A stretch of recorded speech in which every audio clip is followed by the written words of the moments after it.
కూడా ప్రముఖ పాత్ర వహించింది కేసీఆర్ గారు.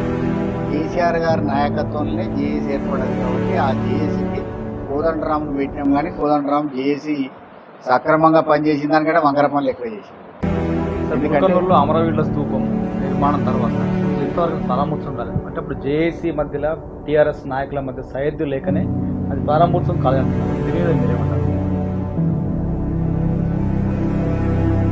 పాల్గొన్నారన్న కెప్టెన్ లక్ష్మీకాంతరావు గారి దగ్గర కూడా చందాలు తీసుకొని డొనేషన్ తీసుకొని కట్టినటువంటి ఆ స్తూపానికి ప్రారంభోత్సవం చేయాల్సినటువంటి అవసరం కూడా లేదు. ఇక ప్రజలే ప్రారంభోత్సవం చేస్తారు.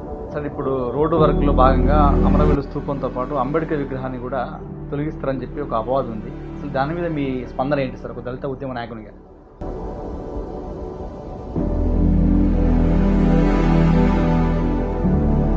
గతంలో మీరు అధికారంలో ఉన్నప్పుడు రాజ్యాంగాన్ని మారుస్తారని చెప్పి ఒక దళిత నాయకులు డాక్టర్ సూర్యకుమార్ గారు అని చెప్పి ప్రతిపక్ష కొంతమంది సంఘ నాయకులు మీద ఒక ఆరోపణ చేశాయి.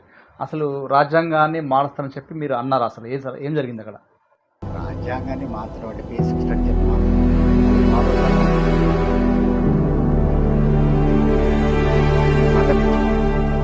మతాల మధ్యన విద్వేషాలు రెచ్చగొట్టి ఆ విద్వేషాలను చలిమంటలు కాచుకునేటువంటి ఒక ప్రభుత్వం బీజేపీ ప్రభుత్వం అయితే తప్ప వేరే ప్రభుత్వం.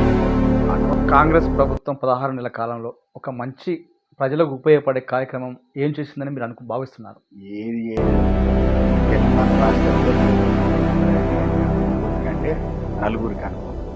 ఒకటి ఏంది, తెలంగాణ రాష్ట్రం యొక్క రేవంత్ రెడ్డి గారికి తెలంగాణ రాష్ట్రం రావడం ఇష్టం లేదు. ఇవన్నీ కలిపి చంద్రబాబు నాయుడును ఇవాళ ఇక్కడికి తీసుకురావాలని ఆలోచిస్తున్నారు.